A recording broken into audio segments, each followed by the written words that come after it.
Demi Lovato gets emotional during her Stone Cold music video. Kanye's ranting about Taylor Swift again. And Kesha comes forward with her first statement post Dr. Luke hearing. All that and a whole lot more on today's rundown. Well, Kanye's ranting again. It's another day that ends with a Y here on the Daily Hollywood Rundown, and we're going to get to that a little bit later in the show. Yes, because first we have to discuss why Ariana Grande is so dangerous. She's explaining herself. Ariana Grande reveals the meaning of her album title and Harry Styles' involvement. So yesterday we reported that Ariana Grande revealed the name of her album and she changed it from Moonlight to Dangerous Woman, and now she told everyone what's behind it. So first Ari posted a photo on Instagram wearing a t-shirt that says Dangerous Woman, and then she posted a photo with the quote, "They said you are a savage and dangerous woman. I am speaking the truth, and the truth is savage and dangerous." So this quote's from a novel written by Nawal El-Saadawi, and she's an Egyptianist feminist writer. It's a really beautiful quote, and I feel like Ari is channeling some Christina Aguilera 90s Girl 2000 power. girl power. Yeah, I think girl power is kind of like a trendy thing right now. But I want to know what that has to do with the theme of the music, right? Yeah, great question. Well, Meghan Trainor actually just revealed that Harry Styles is writing a song for her and also for Ari, so maybe that'll be on the album, and maybe Harry's into feminist music. And maybe it'll be called Dangerous Woman. I got so emotional last night as I was scrolling through Instagram because I had nothing else better to do than go to sleep, so I just laid in cry bed while watching Instagram. and I was like, oh, Demi just uploaded her new music video for Stone Cold, so I watched it. Ooh. I had so many feels. I was crying. It was such an emotional music video, but I'm so glad she's dropping this one next. You guys better grab a couple of tissues because it's an emotional ride. God knows I try to feel happy for you. Know that I am, even if I can't understand. So this whole video is basically Demi singing the ballad while looking really sad in the snow, and then of course in the bathtub too, wearing a sweater. She could not even be bothered to take her clothes off. But everything about this music video is really beautifully shot, well done. The only emotion you can really see on Demi's face the whole time is heartbreak, which heartbreak is exactly what I feel when I have to go out in the snow too. I cry every time. Girl, you grew up in North Carolina. I know, LA has made me soft. Made me soft. But you also see Demi, she gets that one tear that falls down her face. She was either channeling something really real in her personal life, or she was doing such an incredible acting job. I can't tell. Either way, I was crying with her, so it worked. It has to be a fake tear. How do you get one tear? If I cry, I have like the ugly Kim K face. Have you seen me on Cheat Day? The last episode, I had to eat shrimp. Just one beautiful tear. I was crying and a tear fell because I was so traumatized. You and Demi are one and the same.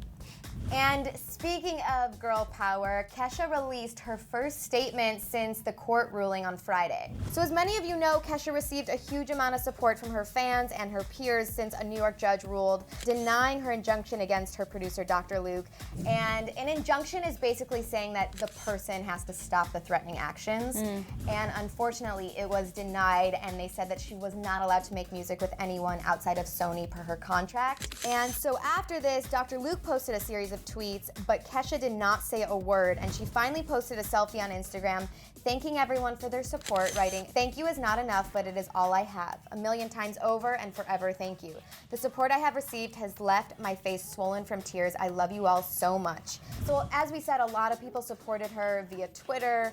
Some of those names are Lady Gaga, Lorde, Grimes, Demi Lovato, of course. Taylor Swift donated $250,000. Lily Allen said something, and interestingly, Kelly Clarkson tweeted her support, and she worked with Dr. Luke a bunch. So I thought that was interesting. She has some insight that maybe we all don't have. Listen, everyone's innocent until proven guilty. I don't know whose side to believe as far as the facts go, but my heart does go out to Kesha, because as an artist, feeling trapped and not able to be your creative self and make money doing the thing that you're gifted in, that's hard and emotional, and I think she's gonna get through it, and I think she's gonna come out on the other side even better. Yeah.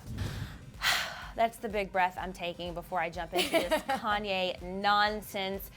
As you may suspect, Kanye West is back giving it to a lot of people, both on Twitter and in a performance that just happened last night. So let's break down all of the drama he is stirring up again. So last night, Kanye read that producer Bob Ezrin's criticism of his new album, The Life of Pablo, in his newsletter. And in response, he wrote, "Has anybody ever heard of Bob Ezrin? What the does he know about rap? I'm tired of old people that have no connection with anything trying to comment on music." As if you stop having a valuable opinion about music once you reach a certain age. FYI, a lot of people have heard about this guy. He's worked in the music business for 40 years. He's a legend. He's worked with legends. But that was not all. So next up on the chopping block is Macklemore and Taylor Swift. Kanye tweeted, "Bro, you said Macklemore was more important musically than me? No offense to Macklemore. He's a nice human being." And as for Taylor, he said, "I make dark fantasy and watch The Throne in 1 year and wasn't nominated for either. And you know who has 2 albums of the year? You guys are smart and know that you know who is T Swift." Then he took aim at the producer's kids. It was embarrassing. And then later he posted, quote, "I really didn't mean to use the B word tonight, all positive vibes." A lot of people weren't sure what he means by the B word because he didn't tweet that out. But the B word, I think, is in reference to his performance last night. He was at One Oak, where he basically called Amber Rose a by addressing those sexual preference rumors that she had talked about, saying that he liked certain things in bed. And so in his whole thing, he said, "That never stuck no fingers in my ass. I don't play like that." And my wife got Amber about to make a pocket. That ain't never stick her fingers in my ass. I don't play like that. Then Taylor Swift was next again. He cannot let it go. He said that Taylor was totally on board with his controversial line in that song Famous, saying, "I feel like me and Taylor might still have sex." You guys know that lyric. Here is what he said about it. She said, "Ooh, Kanye, I like that line." Then she won. Her lawyer said something completely different. She ain't cool no more. She had 2 seconds to be cool. And she f***ed it up. If you didn't catch that, he said, "Oh, Kanye, I like that line." Then she won her award and said something completely different. No, she not cool no more. She had 2 seconds to be cool and she f***ed it up. So, it's never gonna end. Kanye's never gonna stop talking. We're never gonna stop talking about it because he just says the most ridiculous stuff.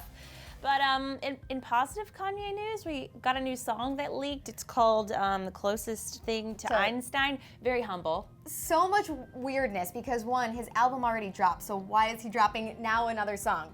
Second of all, after Erin reported on all of that, she looked at me like, "So, what is there left to say after all of this nonsense? I don't know what to do about this. I mean, everybody's talking about it, but I'm sick of talking about it. The more we talk about it, the more power we give Kanye. I don't want to talk about it anymore." I know. But like, what's happening with him? So I have 2 theories. One, he's a marketing genius. He really is. People say he's a musical genius. I actually think he's a marketing genius. So this is potentially for publicity. On the other hand, I believe that he has lost it. I think that losing his mom was really traumatizing for him, and he didn't really take a lot of time off after that. And he just kept kind of going, and I think maybe a lot of it is hitting him. I mean, isn't Kim the one who's supposed to have the postpartum depression? Like, isn't she the one who's supposed to be able to lose it during this time? Like, Kanye's supposed to be the rock, and here he is just spouting off at the mouth. But he's always done this, except it's finally coming around that people are noticing that this is not nice. It's not normal. It's really weird. Should we be concerned for him? Should we support him by buying his music? I don't know. I think he's a musical genius. Don't get me wrong. But everybody needs to unplug his mic every time he opens his mouth to talk. You know what I'm saying? Well, allegedly, Kim Kardashian really does not like these Twitter rants or the feuds. Kris Jenner allegedly does not like them either. And I think that Kanye has always talked smack to other rappers, which in the hip hop game is sort of like part of like, they like the beef. They feel like it's part of the game. They always talk about that. But I think once you go outside of that, when Kanye attacked people like Taylor Swift, who didn't attack him first, everyone was like, or whoa. Macklemore or Beck or whoever, you know. It's just like, don't be messy, Kanye. Just try to be sort of nice. Like, you don't even have to be really nice. Just be classy. It's like a bad bully in school. Yes. Like they put somebody else down to make themselves feel better. It's annoying. So Kanye, is he going off the rails? As fans of Kanye's music, how do we respond when Kanye does stuff like this? Do we continue to support him? Do we stop supporting him? I'm so curious as to how you guys feel about this. That's a good one. I want to know too. And also, what do you think of Demi Lovato's new music video? Did it touch you the way it gave Aaron all the feels? All the feels. Let us know in the comment section or on Twitter or Instagram at Danielle Robay. And I'm at Hey Aaron Robinson. Yeah. Thanks for ending this on a high note. The Demi music video is a good It was ending. really good. And we'll quote you or retweet you and definitely respond. Let's chat. so- I'm on Instagram today chatting with people, so go comment, you guys. We love you. sure. Thank you so much for watching our show, and we'll be back here tomorrow on the Daily Hollywood Rundown. Demi speaks out about her Taylor Swift diss, and Rihanna twerks on Drake in her new music video for Work. Those are both in those boxes right in front of your face, so click it.